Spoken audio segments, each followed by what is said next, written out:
Middle east के war zone में आने से काफ़ी खौफनाक हमें विजुअलाइजेशन देखने को मिल रहे हैं, जिसने पूरी दुनिया को हैरान भी कर दिया है सोचने पर और समझने पर। वहीं ईरान और यूएस की पुरानी दुश्मनी अब एक डिजिटल मोड पर आ चुकी है, जहां मिसाइल्स के साथ साथ अब क्लाउड एआई यानी कि एक सुपर एडवांस्ड एआई टूल का इस्तेमाल किया गया है। एक ऐसा मोड जहां डिजिटली पूरी तरीके से लड़ाई लड़ी जा रही है। इतना ही नहीं, अब प्रेसिडेंट डोनाल्ड ट्रंप ने भी एआई टूल पर बैन लगाने के ऑर्डर्स भी दे दिए हैं। उसी के महज कुछ ही घंटों बाद ये लड़ाई शुरू हुई। लेकिन क्या अब आने वाली जंग जो है वो इसी तरीके से मशीनी जंग लड़ी जाएगी?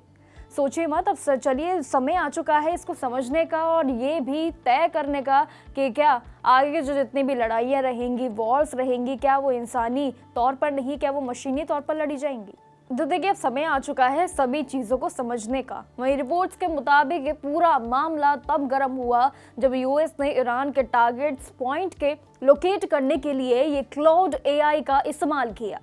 क्लाउड एआई असल में एक सुपर स्मार्ट कंप्यूटर दिमाग होता है, जहां हजारों पेजेस का डेटा, मैप्स और कुछ ऐसे सेकंड्स में स्कैन कर लेती है सारी चीज़ें, जो आपको बता भी देती है ताकि स्ट्राइक्स एकदम से एक्यूरेट तरीके से हो सके।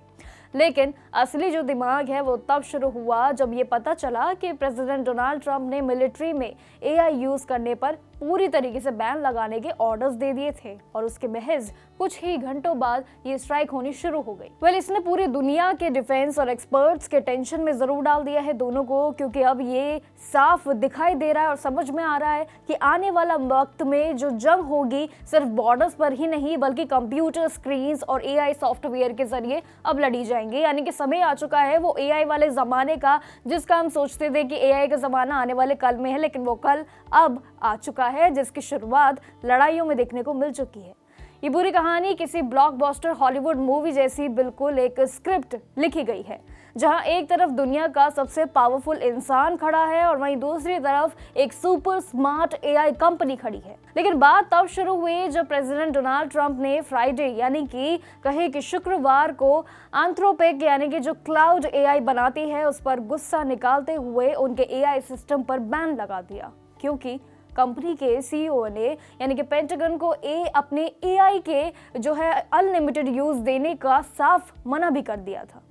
वहीं ट्रंप ने उन्हें नेशनल सिक्योरिटी के लिए खतरा और साथ ही लेफ्ट विंग नट जॉब्स तक कह दिया, यानी एक बड़ा विवाद।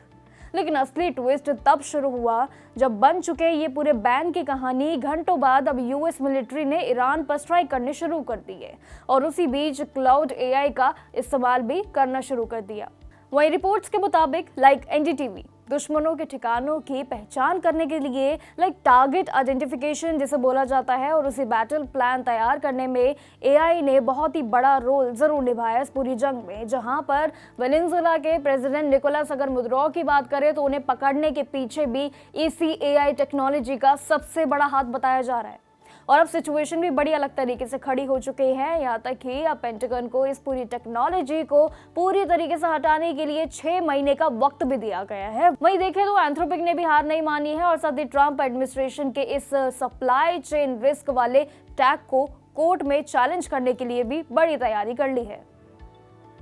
देखा जाए तो ये लड़ाई अब सिर्फ टेक्नोलॉजी की नहीं बल्कि एथिक्स और पावर की लड़ाई जरूर बन चुकी है, जो काफी मुद्दा अब देखने को बड़ा हमें जरूर मिल रहा है। And also according to the report the Times of Israel, the tensions between Anthropic and the White House has escalated into a major national security issue.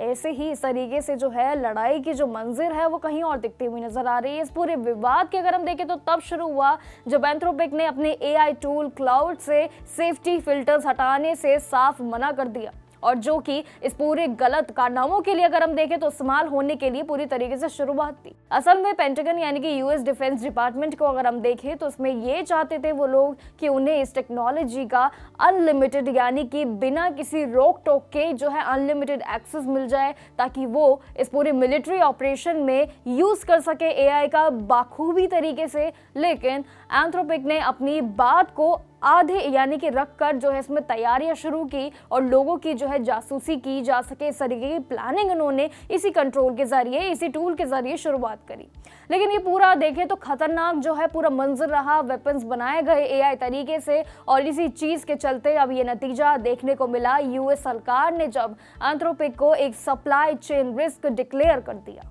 भले ही रिपोर्ट्स ये दावा करती है कि कल ईरान पर हुए हाल ही में अगर देखें तो जो जंग जो छिड़ी है उसमें यूएस मिलिट्री ने एआई टूल का जो सहारा लिया था उसका बड़ा नाम। लेकिन इस पूरे चल रहे विवाद में देखें तो ये पूरी जंग जो है वो अब रुकने का नाम नहीं ले रही है। लगातार ये मामले बढ़ते जा रहे हैं। वही यूएस मिलिट्री ने इस पूरे इसी एआई टूल का सहारा लिया था और जिसमें एंथ्रोपिक और यूएस डिफेंस एजेंसी के बीच ये रिश्ता अगर हम देखें तो 2024 का आखिरी में शुरू हुआ था, जो कि ये 2025 तक काफी गहरा हो गया। नवंबर 2024 में कंपनी ने इसके पूरी तरीके से जब जांच और अमेज़न के साथ मिलकर ये वेब सर्विस के साथ मिलकर ये पूरे क्लाउड एआई को यूएस मिलिट्री और इंटेलिजेंस सिस्टम के लिए सप्लाई करना जब शुरू किया तो इसकी मात्रा बढ़ती गई, यहाँ तक कि इसे क्लासिफाइड एनवायरनमेंट यानी कि टॉप सीक्रेट काम के लिए भी वहां पर जगह एक बाखूबी तरीके से मिली। इसी के बाद जो है जून 2025 में उन्होंने खास तौर पर यह सरकारी काम के लिए क्लाउड जो है वो गवर्नमेंट लॉन्च किया और नेशनल सिक्योरिटी के लिए डिजाइन किया गया। वहीं अगर पास्ट में देखें तो जुलाई 2025 में डिपार्टमेंट ऑफ डिफेंस ने भी एआई सर्विस के लिए 200 मिलियन तक का एक बड़ा कॉन्ट्रैक्ट दिया, जहां पर अगर देखें तो एंथ्रोपिक भी शामिल जरूर थे, लेकिन अर्ली 2026 तक ये इसका पूरी तरीके से एक छोटा हिस्सा पे किया गया क्योंकि ये धीरे धीरे कंबाइन हो रहा था। पूरा प्रोग्राम जो है शुरुआत हो रही थी, लेकिन असल में ये कोई वन टाइम खरीदारी नहीं थी, बल्कि ये एक पार्टनरशिप थी बड़ी तरीके से, जहां पर मिलिट्री को एक सिक्योर तरीके से क्लाउड एआई यूज करने का एक्सेस मिला हुआ था। पूरा विवाद जो है इसके पूरे एक्सेस पे और एआई टेक्नोलॉजी पर ही था। अगर इस पूरे मामले को अगर हम देखें और समझें तो पूरा मामला ये दोबारा पहले ही शुरू हो चुका था, जहां पर एंथ्रोपिक के बाहर होने से एलन मस्क के ग्रॉक को बड़ा फायदा होने लगा था, क्योंकि पेंटागन अब उसे क्लासिफाइड मिलिट्री नेटवर्क के एक्सेस देने की पूरी तैयारी कर चुकी थी, पूरी तैयारियों के लिए शुरुआत कर चुकी थी। हैरानी की बात यह है कि ओपन एआई का स्कैम जो है वो पूरी तरीके से एंथ्रोपिक के साथ देते हुए पेंटागन के इस पूरे थ्रेटिंग मूव पर सवाल जो है जरूर उठाए गए थे, लेकिन जिसके बाद जो है ये साफ था कि पूरी एआई इंडस्ट्री और साथ ही सरकार के बीच जो एथिक्स को लेकर बड़े बड़े जो दरार थे वो जरूर इस बीच आ चुके थे। यानी कि ये पूरा मामला देखिए तो जंग के बीच एक ये ऐसा एआई टूल जो है ना काफी बड़ा मुद्दा बन चुका है। एक ऐसा टूल, एक ऐसा मुद्दा जो अब थमने का नाम नहीं ले रहा है। बेशक जंग अभी भी जारी है, जंग लगातार चल रही है, जहां पर बड़े बड़े किस्से कारनामे हमें देखने को और सुनने को मिल रहे हैं। और इस बीच जब इसका अनाउंसमेंट यानी कि पूरी लड़ाई में जब हमें एक पहली बार एक नई तरीके की चीज़ देखने को मिली इस पूरे विवाद में, पूरी लड़ाई में, और वो था एआई टेक्नोलॉजी। और ये एआई टेक्नोलॉजी एक ऐसी टेक्नोलॉजी है जो काफ़ी पावरफुल है, और उसका यूज़ जब किया जा रहा है तो सबके दिमाग में एक ही सवाल और एक ही जो है पूरा मकसद है कि क्या आने वाले जो समय में जो जंग रहेंगी, क्या वो बॉर्डर्स में